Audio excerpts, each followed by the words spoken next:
Hello, everyone, and welcome to this very special screening of the film Dust, presented by the Wakasa Memorial Committee. We are also pleased to have you join us and hope everyone is well. My name is Lauren Araki. I will be moderating this event. Please allow me to introduce you to the creative force behind Dust. Brandon Shimoda is a Yonsei poet and author. He has written several books, including The Afterlife is Letting Go, which won the Colorado Book Award for Creative Nonfiction in 2025. He is also co-editor with Bryn Saito for The Gate of Memory, Poems by Descendants of Nikkei Wartime Incarceration. Brandon is a descendant of Fort Missoula, Heart Mountain, and Poston. Glenn Mitsui is a Seattle-based artist and filmmaker. His films and art weave together Japanese American history, remembrance, and intergenerational storytelling in a hauntingly beautiful way. Glenn also creates projection mapped images for the Wakasa Spirit Stone project, an art project that began as a way to heal from the grief of the Wakasa Memorial Stone being forcibly removed. The Spirit Stone honors individuals killed in the Japanese American incarceration camps. Glenn is a descendant of Topaz, Tule Lake, and Heart Mountain. Again, my name is Lauren Araki. Along with working with the Wakasa Memorial Committee with Glenn and Brandon, I also serve on the board for Mile High JACL, and I volunteer with many of the Japanese American events in Denver, Colorado. Three generations of my own family were incarcerated in Topaz, and my passion is to use personal and familial experience to educate others about the Japanese American incarceration camps in the hopes that history does not repeat itself. Dust is a visual poem that honors 8 men killed by military police in the incarceration camps during World War II. After the film, we will take a moment to collect our thoughts, and I will lead a discussion with Brandon and Glenn on the unconventional method used to create Dust, as well as the symbolism of the elements that are ever present throughout the film. It is my honor and privilege to introduce Dust.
The man who was shot is timeless now.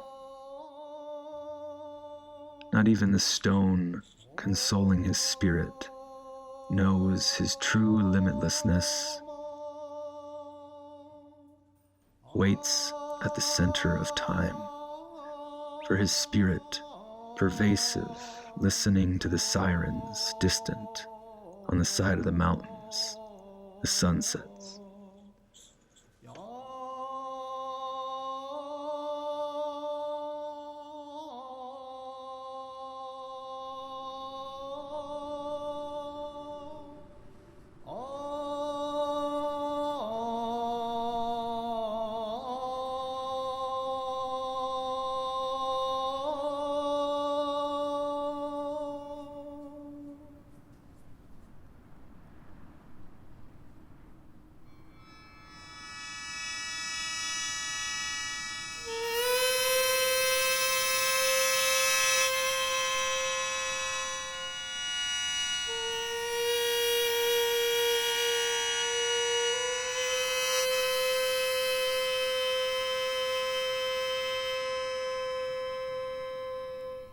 Did you see the way the guard tower changed colors after the guard shot the man at the fence?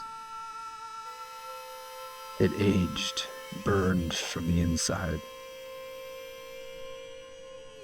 The entire guard tower is a weapon. A puppet on stilts. When the moon is low and everyone is asleep, it shrinks, it peels like an old carving, a bruise under the skin of the shadow it can no longer withhold.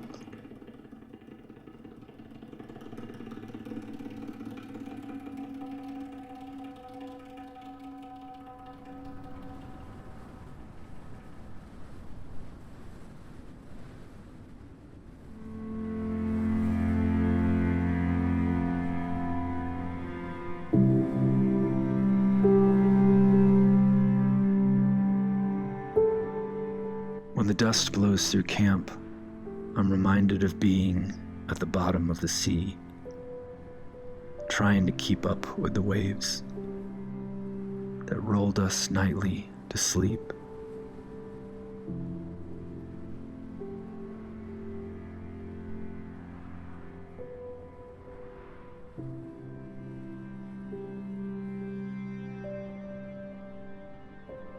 I dreamed of a desert in bloom, the scent of each flower, each petal and eyelid pressed into a vision that burns away.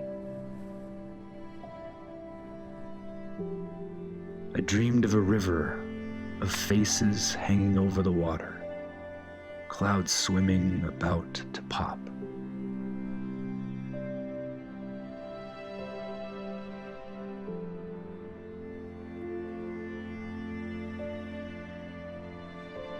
Then I woke up and remembered my weight, how deeply each wave buried me in the stone-cold sand. Dust brought it back, coated the wire, the window. Dust is the desert migrating, renewing itself, painting the skin on the makeshift home. Waves of dust rinse the air, for the dead to become more clear. Sound of thunder.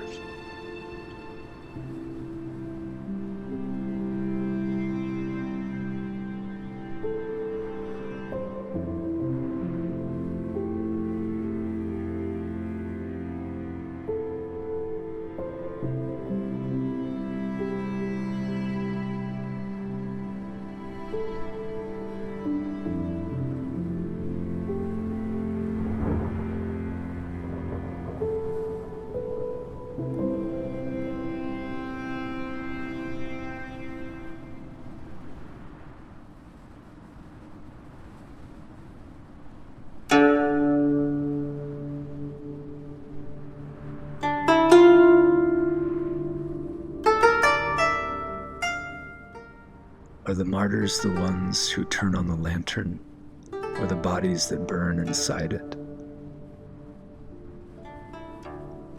Are the martyrs the ones who wring the bones until they are thin as shoots, or the bodies without their bones?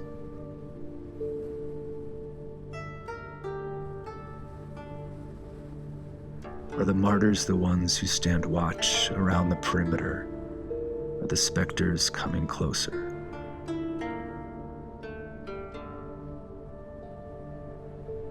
Are the martyrs the ones who carry the lantern, camp to camp, grave to graves, or the ones who wait for the lantern to arrive?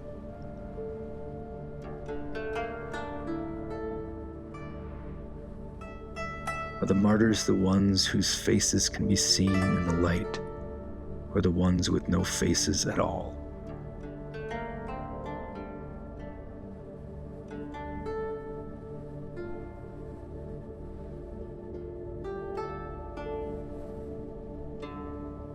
Are the martyrs the ones who carry the souls of the dead from dusk to dawn, or the ones who lay broken between?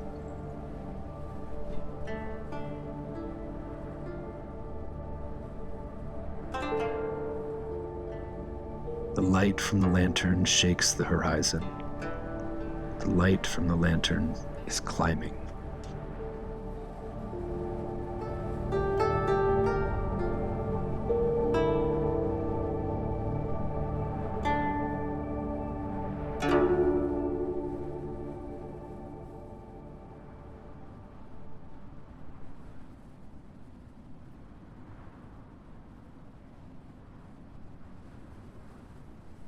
Tumbleweeds choose a path through the fence.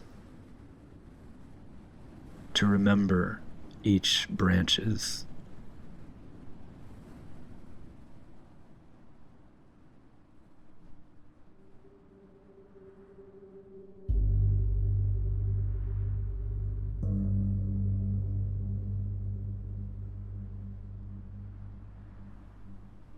The stone faces the guard tower, daring the guard to shoot again.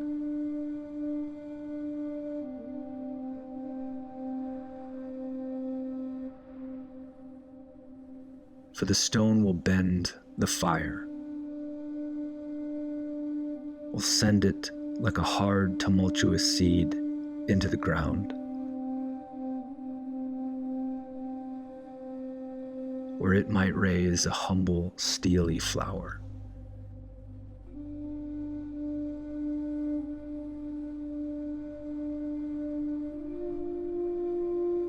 The stone had a spine, courage, nerve, fortitude, and ethics. Valves so the grieving could breathe.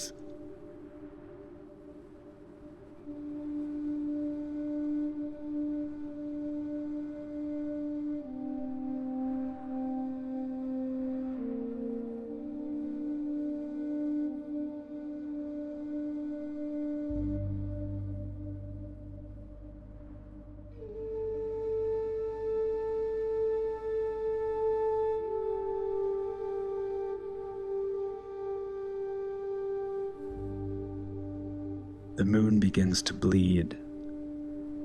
Whatever it hits, it spreads. Blood growing over a stone. Blood sticking to the sky.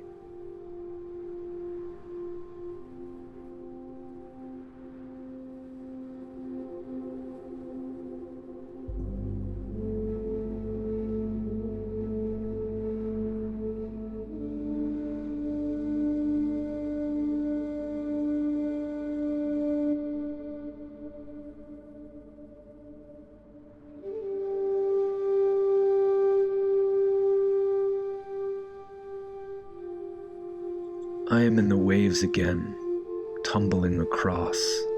The night breathes too.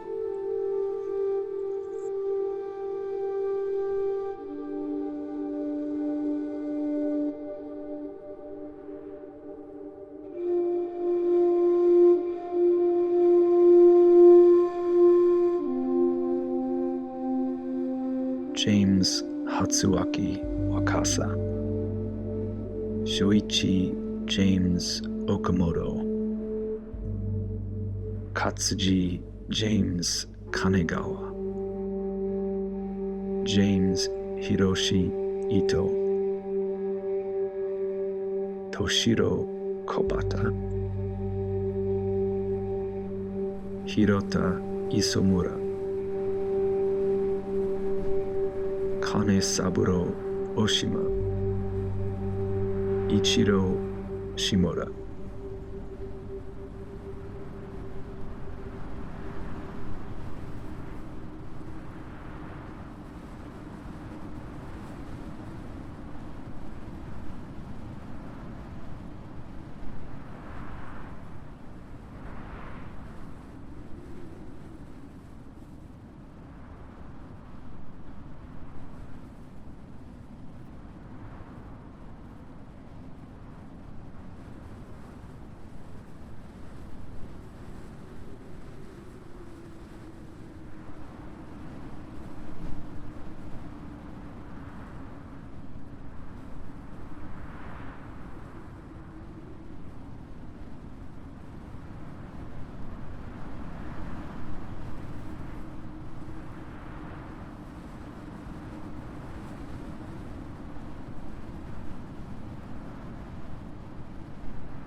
Glenn and Brandon, I have to tell you both that every time I view this, I have chills the entire time. It's truly stunning. So, do you guys like to get started on the discussion? Okay. So, I know that this film didn't really begin as a planned project. Can you guys talk about how Dust started and how it kind of gradually took shape? Yeah, gee, Brandon and I really didn't talk about this until last night. So we had different stories, but I can remember doing a 15-second motion art piece of the Wakasa stone memorial as it might have looked in 1943 on the concrete base that they made, and then just had it slowly disappear and the concrete base broken up. And for some reason, I sent it to Brandon and Nancy Ukai, and Brandon sent back a poem. Do you want to? Yeah, we were going through this last night because yes, we both had different memories of it, which I think is really actually perfect because it wasn't that long ago when we were already remembering differently. But as Glenn said, he sent this video, and I think I just responded, this video is really beautiful. What are you going to do with it? Yeah, and I And didn't know. Yeah, yeah, um, and you said, maybe there should be some poems. It should be accompanied by poems. I don't even think you asked me to write a poem. I think you just said that. Now I'm already forgetting what we talked about last night. yeah, me too. But But what happened is I started looking at Glenn's images, and again, that was like a 15-second clip, I think, originally. And I brought them with me to sleep. I was just lying in bed thinking about whatever that initial image was. The poems just started happening, and then I started sharing them with Glenn. And then you would read the poem I had written and kind of add add to it visually. Is that correct? right, yeah. So you started a live Google Doc, and I would wake up and there would be more poems and more poems. And then I just started visually interpreting the poems, and 15 seconds led to 13 minutes, which is what you see now. Hmm. Um, yeah, I think the word that comes to mind is it was very organic. We didn't start out to make anything, a film, and it organically took us someplace that we didn't plan on, that's for sure. And then when it came to a point, there's a filmmaker, Emiko Omori, and she gives me advice once in a while. And she said, Glenn, people don't like to read on the screen. So I I asked Brandon what he thought about a narration for the poems. And he advised, hey, we should get an older person for this and maybe a young person for that. And then I came back with, I think you should do it. Um, and I think that's what really opened the door for me to actually hear how he wanted his poems to be read and paced and the emphasis and the different flow of the pieces. My favorite is Dust that he wrote. And I think that was the first one you wrote, and everything kind of flowed from there. Um, it was organic. Yeah, it was organic. And I do feel like a lot of the work that at least that I've made or been a part of related to incarceration has been generated by conversation, has been organic. That there is to me kind of I kind of feel a resistance actually to continuously making work about this subject. Mm, And so it happens because it happens almost inadvertently, despite the fact that I'm very aware that this is what I do, a big part of what I do. But so much of it is based in these conversations. So a lot of it was just me and Glenn texting back and forth and me responding to his images. Um, and I will say, when Glenn asked me if I would recite the poems, I said no. I really didn't want to because there's a part of my process in writing poems where I feel like I'm the last person who should read them, that my voice is not the voice that I hear, because my voice is not the voice that is writing them. That there is some other voice or some other energy that is working, and I feel like I need to stand aside, step aside. But I trust Glenn, and I think that was right. But yeah, I do hear other voices when I read those words. They don't feel entirely mine. mm. And thinking back, we did work on something before Dust. It was we took the Wakasa Spirit Stone project to Minidoka, and I did a film that was projected onto the lantern in the cornfield, which is the original cemetery site for the Minidoka camp. And I needed a flow, a verbiage to make it work. And so, out of a panic, I think I texted Brandon for help, and he graciously sent me help. And I think that's the first time we worked together on something. I I don't know. There's some plumbers drilling holes. I don't know if you can hear like any machinery in the background, but this is also something Glenn and I were talking about last night, is that how little we know each other. And then I think we arrived at actually we know each other really well. And I was thinking about this idea of collaboration as not necessarily having anything to do with making things. So, for example, um, one of the ways I feel like Glenn and I collaborate is in our anger Mm, about whether the way history is treated or maltreated or the erasure of history or white supremacy, etc. And so I feel like I know Glenn fairly well as a brother because of our emotion, our emotional relationship to things. And then this is just a manifestation of that, really, this project. mm. Would you say so? Well, yeah, my mom did tell me that if anybody calls you a Jap, those are fighting words. So, yeah, maybe. Yeah, definitely. Um,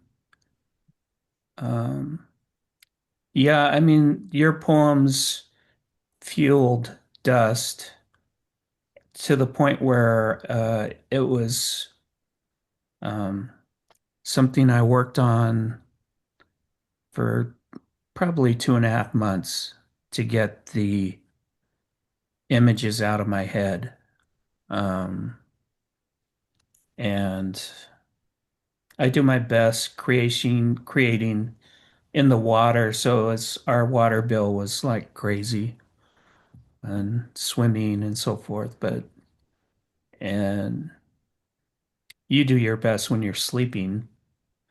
So yeah, it was organic, and it was a great brotherhood. Yeah.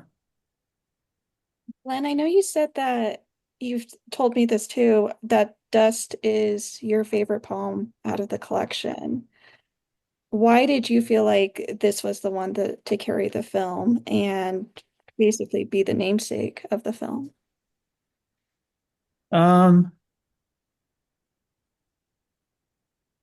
when I read Dust, it kind of struck me with its humanity and vulnerability. Um, I think I have the words here. When the dust blows through camp, I'm reminded of being at the bottom of the sea, trying to keep up with the waves that rolled us nightly. Um, it took me to a place where um, to humanize, when you're in camp, it's when they put you in a camp, you're like a number. Like my mom's number was, I believe, 1867. You're a number. And to humanize that, reading this poem, it brought me to a place where I concentrated on the youngest victim of the shootings, who was James Hiroshi Ito who was killed at Manzanar. He was 17 years old. And a great researcher, Biff Brigham, sent me articles about um, James he had found. And like it stated that he won a tetherball tournament at the age of 13. He loved baseball. He won awards uh, for his athletic prowess. And so in the film, that's why he's in a white t-shirt. He's wearing a baseball cap. Um, and it, you know, um, in the beginning, he's kind of almost in a fetal position, perhaps overwhelmed, like in the poem. But in the end, how I wanted him to be running, not in fear, but in vitality, kind of like he's running towards something that's good. I didn't um, outrunning the violence, the environment, the barbed wire. Um, to me, he was the most tragic story because his story um, ended before it could get started. And um, that forward motion is what this poem unlocked for me. I love dust, and um, yeah, it's also,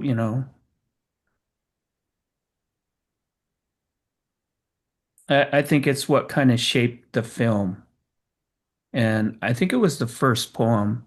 Pretty sure Brandon said it was the first poem he wrote. And it's my favorite out of the group. Brandon, I know that this began as one singular poem and then it eventually became a collection. Can you talk a little bit more about how that expansion happened, and what poems began asking of you as the work evolved? Oh, what the poems were asking of me. That's a good question. Um, yeah, so the first, as Glenn mentioned, the first poem I wrote. So this is I write poems as I'm falling asleep. And there's a reason why I do that, but anyway, that's how this started. And it is interesting that Glenn, your favorite or the one that you feel most connected to, or maybe the one that generated this project the most was that first poem. Because I feel like everything after that was maybe just an echo of that first poem. Mm, That there was something so um, pure and unobstructed about bringing those first images into the writing of that first poem. And then everyone after that I became a little bit more aware, not of what I was doing necessarily, but of what was happening. And I think the more aware I become, the poems start to become something else. I really like to not be really aware. I like to just meditate on the image itself. Um, all I was doing really was responding to Glenn's images. And it would be uh, Glenn would Glenn would text me or email me an image at some point during the day, and I would resist looking at it until right before I was about to go to sleep. And because I wanted to carry that without any preconceived ideas. I didn't want to be composing anything in my mind during the day. I wanted it to be something that was really kind of laying me down to sleep and ideally reemerging in dreams. Um, Lauren, that what was that question again? What were they asking of me? Yeah, what do you feel the poems began asking of you throughout this whole experience, especially being a descendant? Yeah, well, I think that's I'm still trying to figure this out. I was thinking about um when I started writing poems, I've been corresponding with this artist who spent a lot of time at Fort Missoula. And um, my grandfather was in the DOJ prison at Fort Missoula. It was about 22 years ago that I started visiting that site and trying to write poems about my grandfather's experience and not really even knowing what that meant. And a lot of that was feeling like I had to reorient myself to a different kind of consciousness. That if I was trying to connect with a buried experience or an erased or semi-erased experience, I couldn't be fully awake. I had to be lying on the ground. I had to enact the sensation of kind of sinking into that burial site. And so my process, especially in relation to this history, has been relatively consistent for those 22 years, and it's really about reenacting that sensation and listening. The whole thing to me is just about listening. And listening means I really have to try really hard to turn off my mind, to turn off my voice, to turn off my intellect and listen to whatever is coming through. And that feels like a responsibility. It feels like a responsibility for me not to prioritize my voice, as maybe complicated as that sounds. And then, of course, I have the added assistance of Glenn's images, or if I'm responding to something else. But it's really the only way I can connect, I think, in a genuine way with my grandfather, and therefore with the buried and erased histories in general. There's actually a question in the chat that kind of ties into this, I think. Brandon mentioned meeting a sort of resistance on working on slash with alongside World War II incarceration experience. Can you speak more on this resistance? Is this an internalized resistance in a creative sense, or working towards a resistance of the residual effects of colonialism slash white supremacy that tries to keep these stories buried? Thank you very much for the question, Tony. Tony, yeah. I'm Um, interested in this too because I kind of personally feel that same kind of resistance in any kind of work that I do that ties into the camps. yeah. Um, Tony's great. Is Tony still here? Tony's a great poet. Um, as much as resistance is it's such a multifaceted thing. I mean, I think in part I need resist. I can't do anything if I'm not resisting, or if there is not a pressure that I'm working against. So part of it is I say I'm resisting and re-entering into this subject, but I've never exited this subject. I've never existed on the outside of this subject. So I think what I'm saying is I'm simply resisting being alive. And that's kind of that's part of where poetry is born for me, is just the simple fact of the resistance of being alive and being stuck inside certain systems, being an American citizen, being a witness, being a person, etc. But I think, yeah, I'm always deluding myself that I'm going to move on or move in a different direction. But then I'm reminded that, well, it's that very desire to move on that is actually creating a new possibility for me to resist.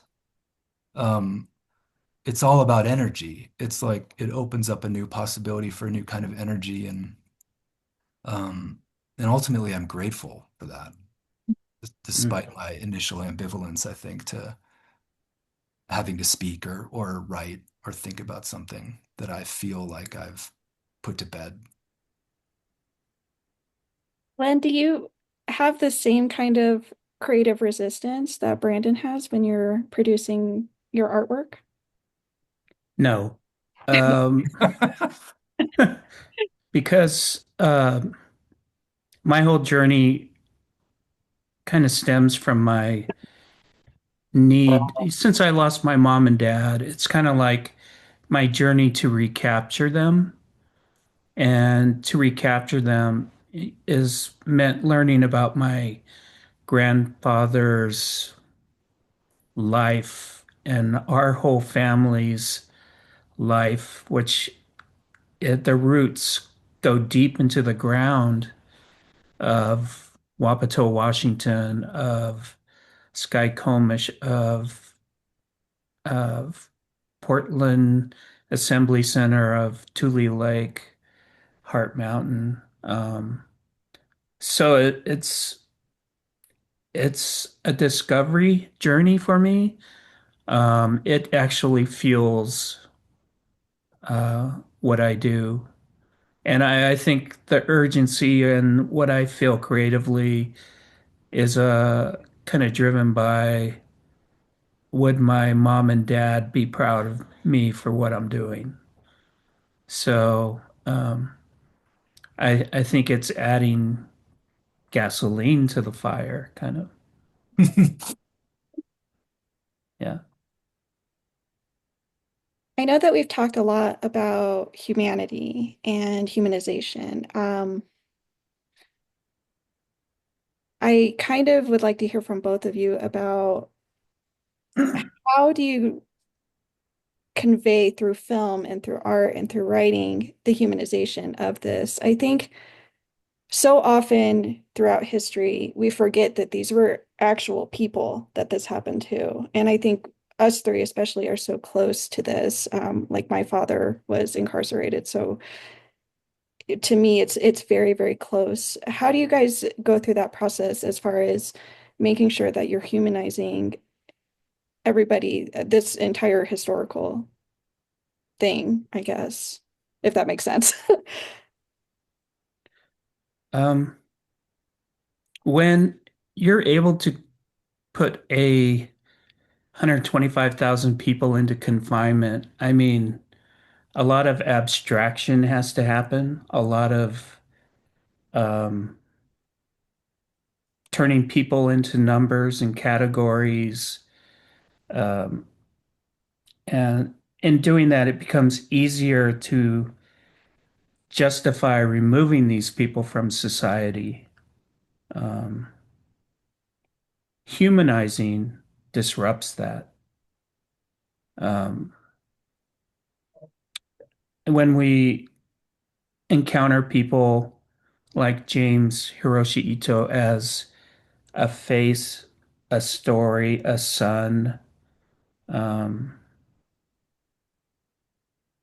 it shifts the story to what happened. It's not what happened to him, but who it happened to. It humanizes the story, and I think that's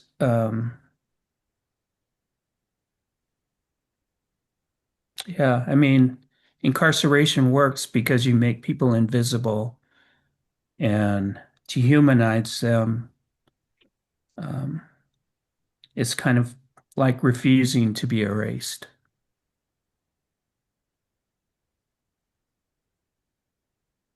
It's a really interesting question because I don't think I ever think about it. I think about dehumanization, but I think that well, I will say that my audience is not people in power. My audience is not evil. Mm. And by that, I mean, I don't feel compelled to have to humanize people who are human. I would only need to humanize people who think that the people we're talking about are not human. I don't feel like I need to humanize myself. I don't feel like I need to humanize the people who have been dehumanized because I'm not talking to the people who don't believe that we're human or that the people in camp were human or that other communities of color are not human. I'm talking to our community, and Mm. I don't have to convince anyone in our community of our value and the value of our ancestors. So I don't ever think about that. I think about, again, it's just about like illumination. Um, but you know what I mean? Yeah, I love Hmm. that actually. I really love that.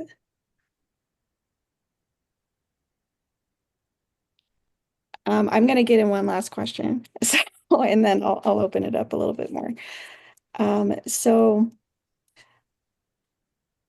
Glenn, the dust and the wind, they're constant throughout the film.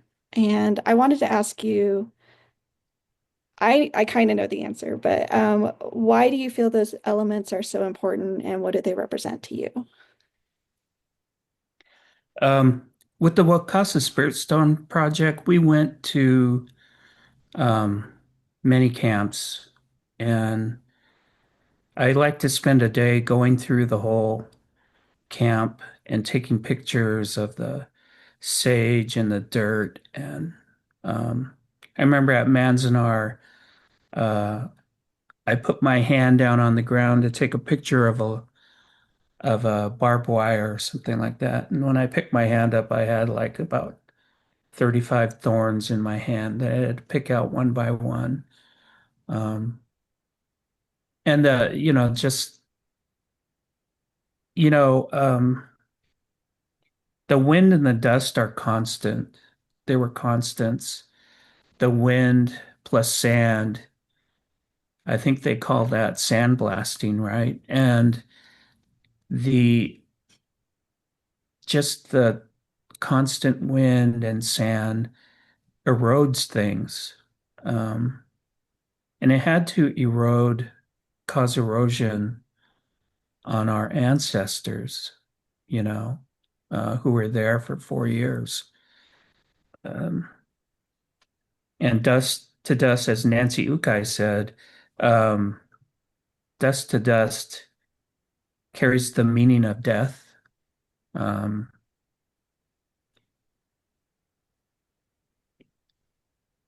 the wind never stops.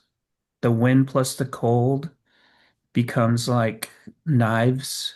Um, so the dust and the wind made brutal conditions, dangerous.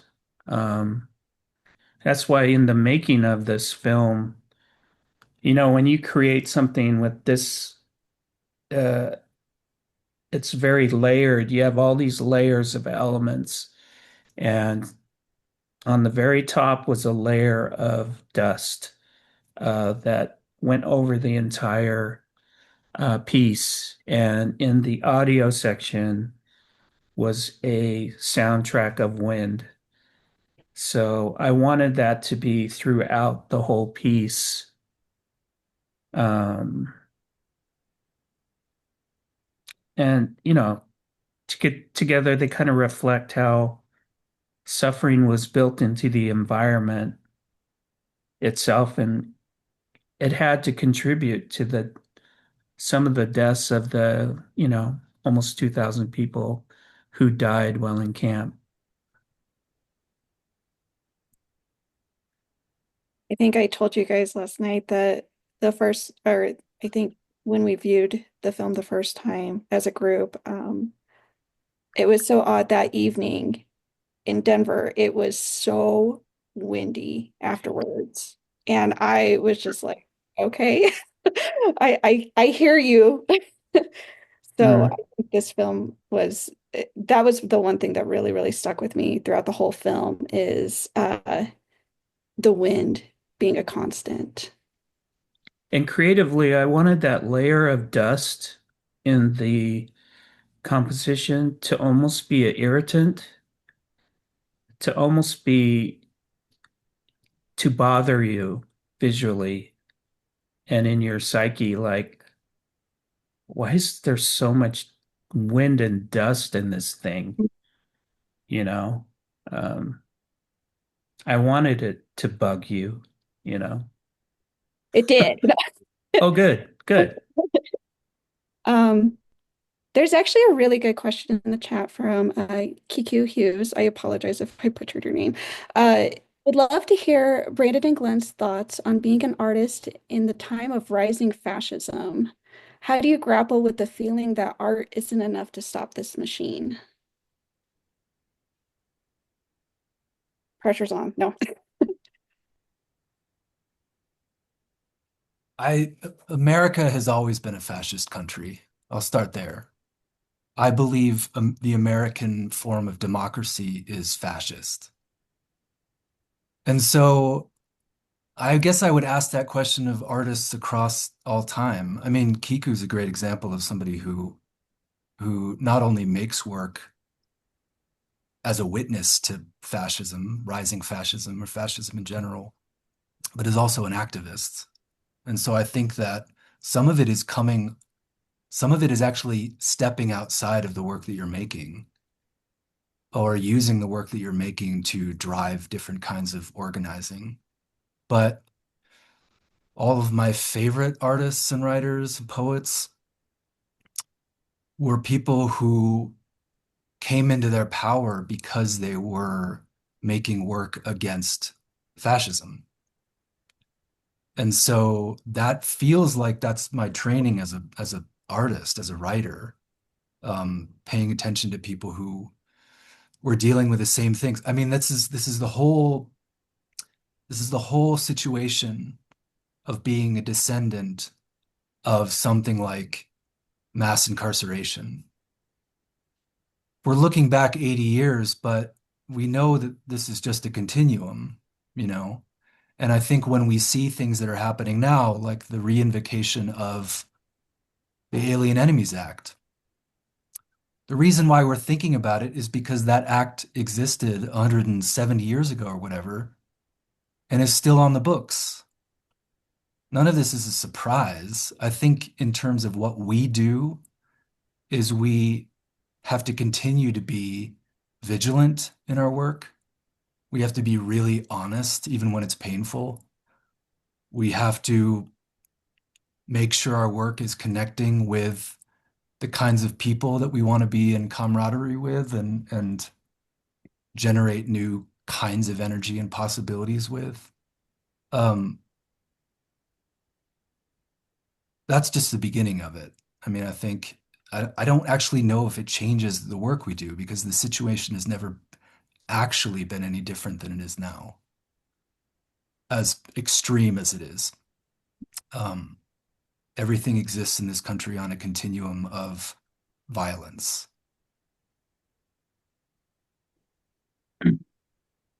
Well, I don't know if this is exactly answers, but saying the name Renee Nicole Good, um, I think is very important. Um, I mean, she was killed in plain sight, not in a detention center. Um, and right away, the narrative was to like just, almost destroy her humanity. And so I think we have to keep saying her name, um, learn more about who she was, humanize her story. Um, She uh, was actually from Colorado and she originally. was and she was a poet. Mhm. Yeah, Uh, Colorado Springs. Yeah. I mean, Dust is about naming people and then and now, uh, so their lives aren't erased. And even when the violence is visible, you know, I think 32 people this year died in detention centers in 2025. So,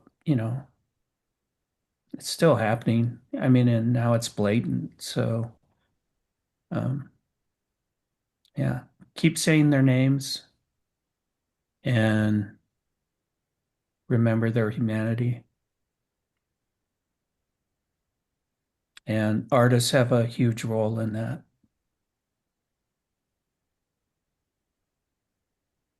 I just, we're getting close to time. I wanted to thank both of you so much for allowing me to moderate this conversation with you guys.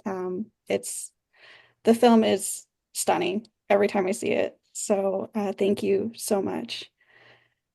Uh, I hope that everybody enjoyed the screening and the discussion.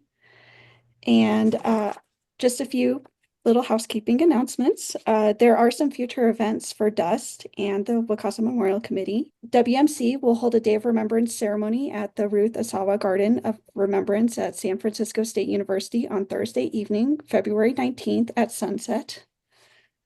The second one, Dust will be shown at the Nichibei Films of Remembrance in San Francisco, San Jose, LA, and Gardena in February and March of this year. I believe Max is going to put a link in the chat for that.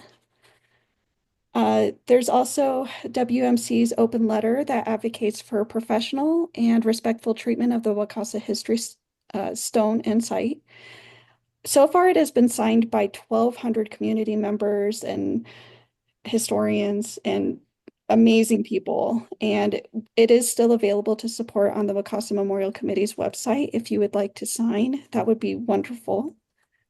And then the last thing, the Wakasa Memorial Committee will present a roundtable on the Wakasa Memorial Stone and Historic Site at the Association of Asian American Studies Conference in Honolulu on April 3rd, 2026. Thank you all again for attending and for sending your questions in the chat. We truly, truly appreciate it. Thank you, everyone. Thank you.